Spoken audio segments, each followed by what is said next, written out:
We're here with Marianne from the Danish Museum in Museum Elkhorn. of Danish America. Thank you. Museum of Danish America in Elkhorn. And yeah, so. And we are going to make rullepolse, rolled sausage. And it has a lot of stages, but one of them is going into this press. But before you can put it in the press, you have to take your meat. And I'm making rullepolse with pork belly. You can also make it with beef or lamb. I have this beautiful lean piece of pork belly, and I can't just roll it up because it's going to be too thick. So I have to cut it out. And I want to remove some of the fat. So I'll just do that. And I'm not super skilled with a knife, so it's going to look a bit... I'll be careful.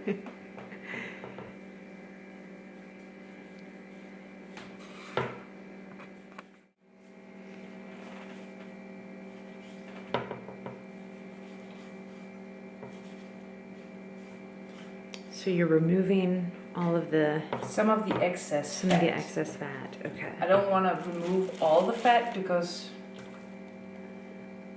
I need some of the fat to bind it together, and some of the taste is going to sit in the fat. And if I make it with beef, like a flank steak, I would have to add bacon to it to have some of the fat that is needed in it. Mm-hmm. Could you describe how one can make rullepolse without the press then? Yes. You can use 2 tins for baking bread, loaf pans, about this one. You can get them in any size. But you want a rectangular one like this one.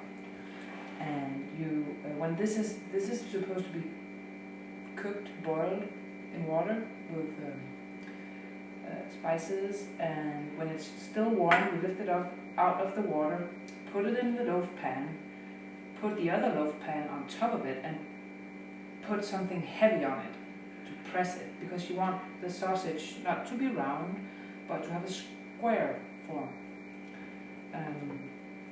So you can do it like you don't need to have a press.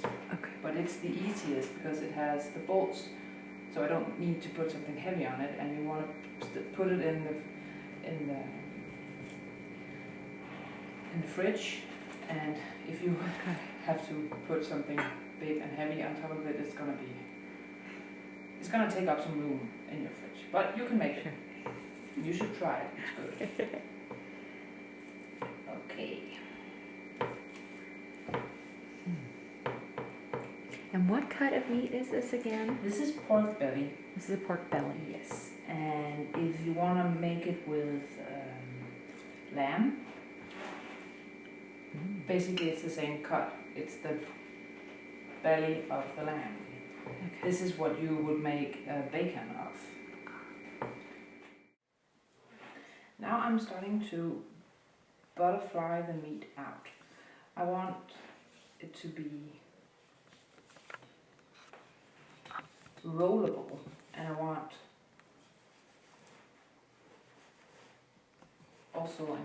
I can cut some of these big pieces of fat out. As I said, I still need some fat in it, but not that much.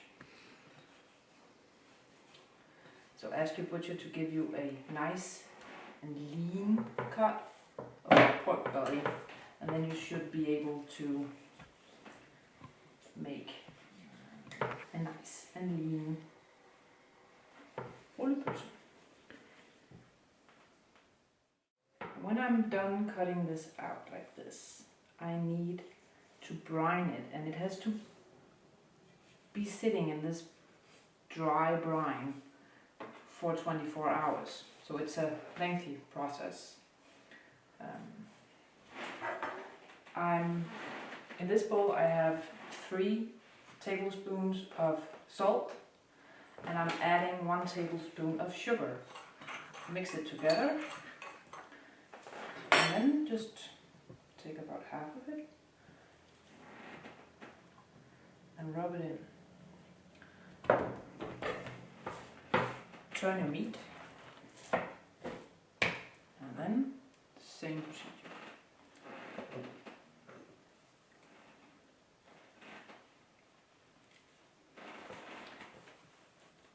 If you wanna freestyle, as I would call it, you can add some different spices to this brine.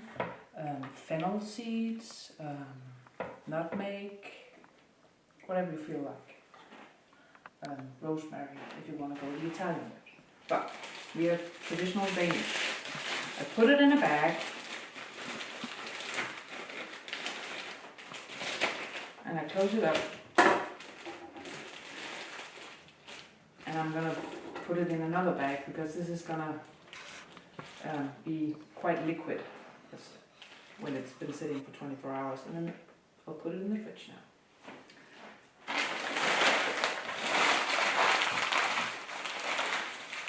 So the brine then kind of really tenderizes. It helps tenderize it, and if you can get your hands on some curing salt, you will prevent your meat from going grey when boiled, because the traditional Danish roll sausage made with pork is pink, and curing salt will prevent the meat from turning grey. There isn't anything wrong with the grey colour, it's just if you want the traditional look as you get it from when you buy it in the store, you want to use the curing salt, and you can just follow the instructions on the package. But I've not been able to get my hands on it, and I don't use it normally when I make this, so I'm just going to go with normal salt, normal sugar, that's it. This is a piece of pork belly that has been sitting in the salt and sugar brine that we made earlier. And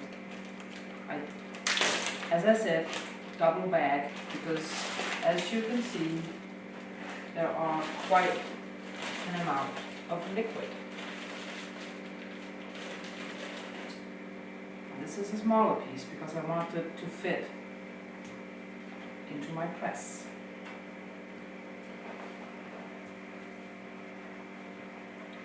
So I'm just putting it out on paper, drying it off,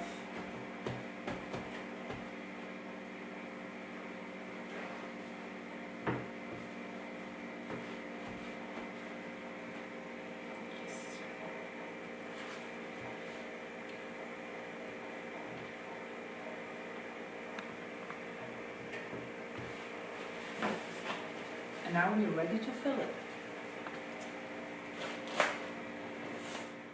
So now we have to fill the pork belly and roll it up.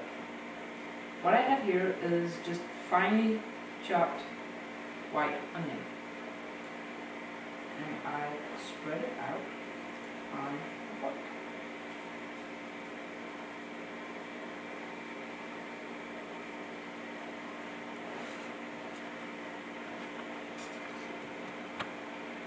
And then I need my spices.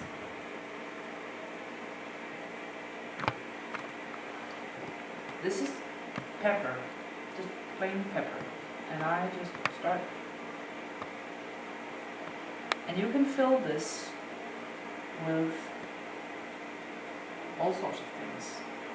Traditionally, it's filled with onion and pepper, and that's it. You can also fill it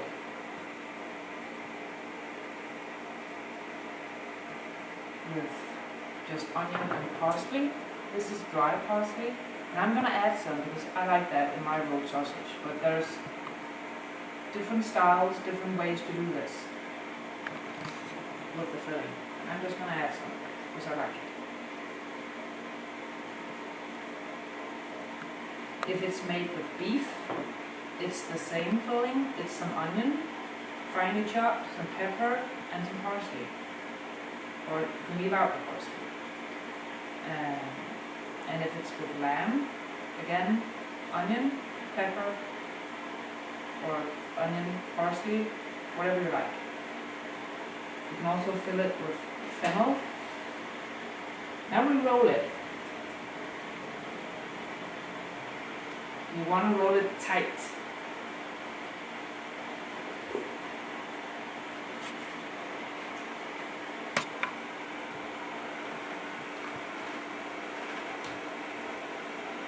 Like that.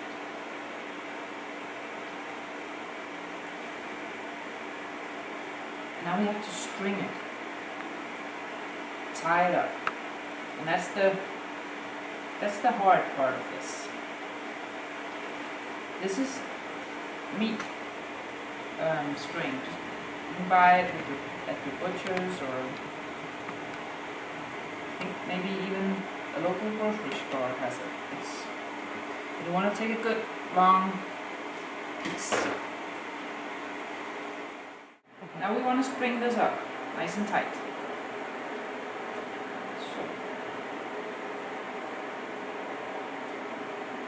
And you want to make sure that you have a long piece of twine.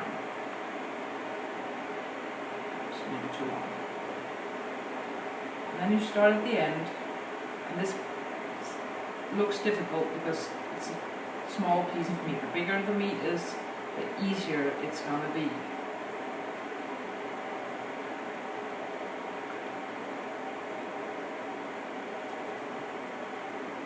And there's about 100 different ways you can do this.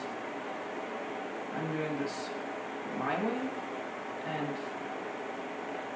you can find a tutorial on YouTube,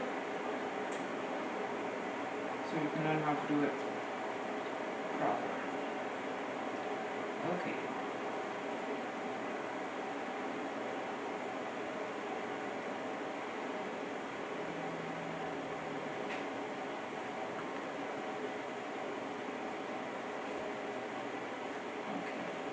Then you just start to roll the string around.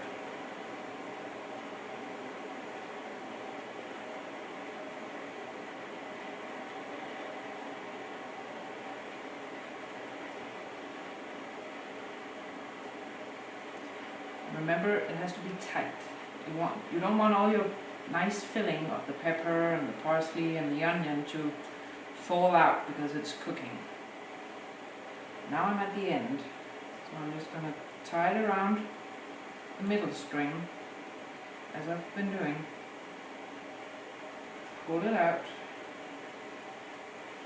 and around.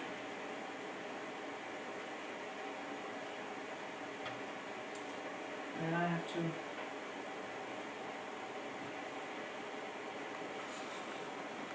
secure it. So I'm just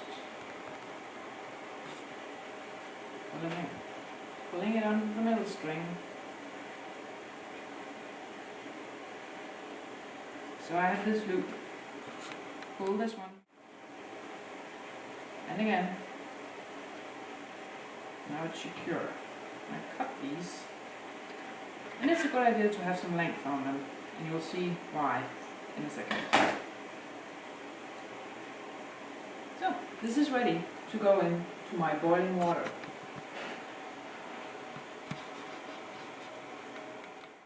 This is the jacuzzi for the rolled sausage. It has to take a long bath. This is just some pieces of parsley, 2 pieces of bay leaf, and some of the onion ends. I want to flavor the water, so I'm just adding. And I want to keep this at a low boiling. And now we are adding the pork. And see, this is why you need the string ends. Just add it. And then I put the lid on and let it sit. It has to be like this for 2 to 3 hours. This is a small piece. This will probably only need 2 hours. A bigger piece will of course need a bigger pot. And 3 hours. I just want to turn the temperature up a bit. The water should be bubbling, not wildly, but slow. Yep.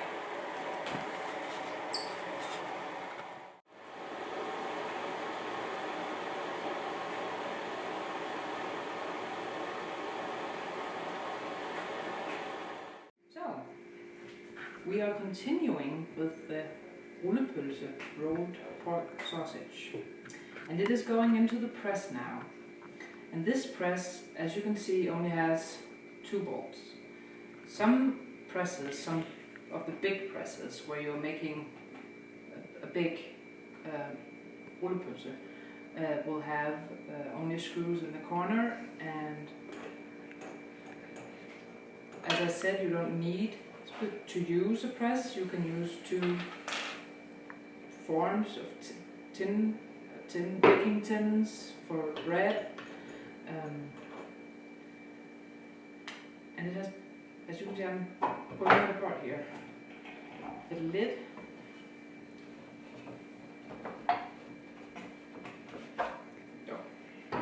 and I have this frame, or what you want to call it, and it sits here.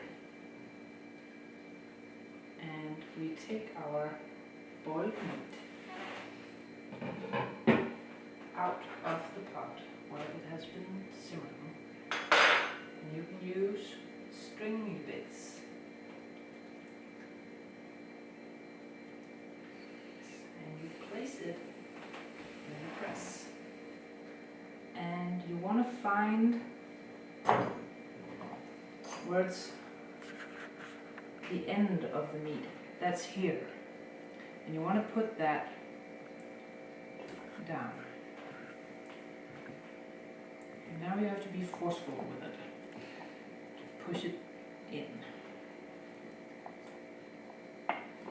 Make sure it's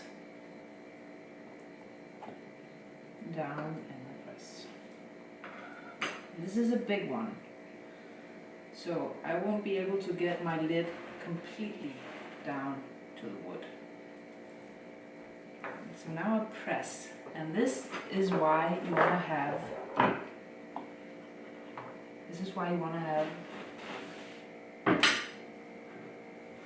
plate like this, because it's gonna dump some liquid now. And you want to add some pressure to it, make the holes of the lid go down. As you can see, it's starting to lose some liquid. This is difficult.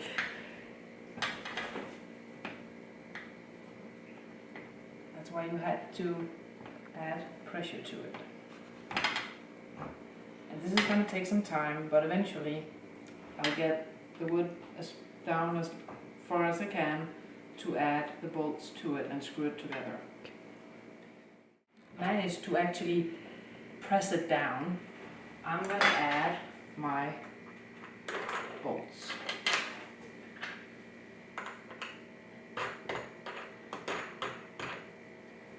And you can use these to make the lid go on tight. And you might want to get a helping hand doing this, but yes. And when it's as far down as you can get it, you put this in the fridge, and it has to sit for 24 hours, and then you can take it out.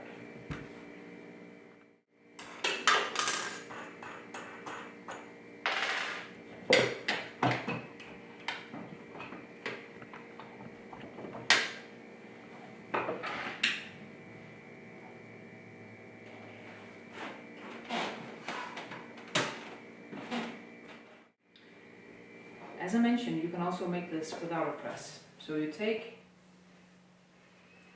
the sausage, make sure the ends of it is facing down, put it in a loaf tin, put another loaf tin on top of it, and then you press.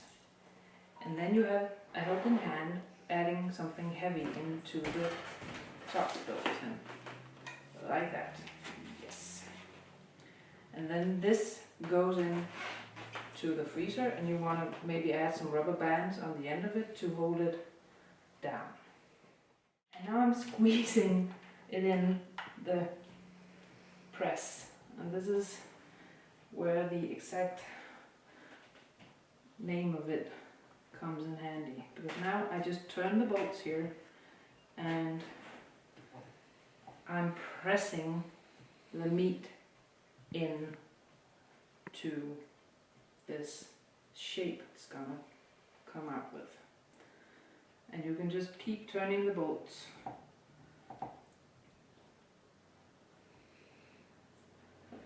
And it is eventually gonna end up within the press.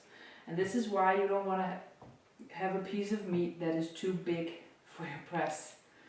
So be aware of that. Or you can use the two loaf tins.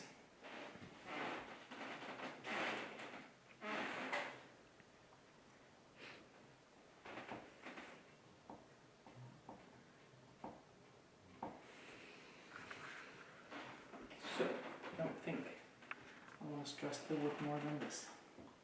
So, there it is, sitting, and you see all the liquid running out of it. And as I said, 24 hours in the fridge, and then you can take it out, and it will look like this. This one I made yesterday. I've taken the string off, as you can see. Here's the nuts, and I can cut it. And as I said, if you get the curing salt, it will be nice and pink. This is grayish. There's nothing wrong with it. And then I just cut a slice of it. And you can see the pepper here and some of the fat. And you want to cut a thin slice, as thin as possible.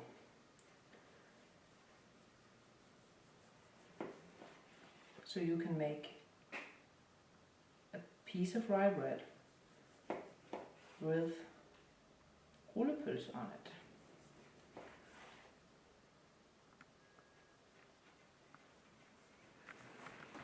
And the farther in I go, you can see this is the pepper and the parsley.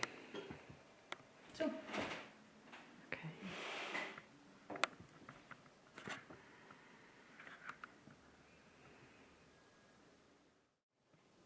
and this has been sitting in this warm jacuzzi for 3 hours, and because of the brine it had been in 24 hours before, it still has this pinkish look to it, but it's gonna be gray. But if you use the curing salt, it will be nice and really pink all over. There's nothing wrong with this color, it's totally edible, you can't taste the difference, it's just the look of it.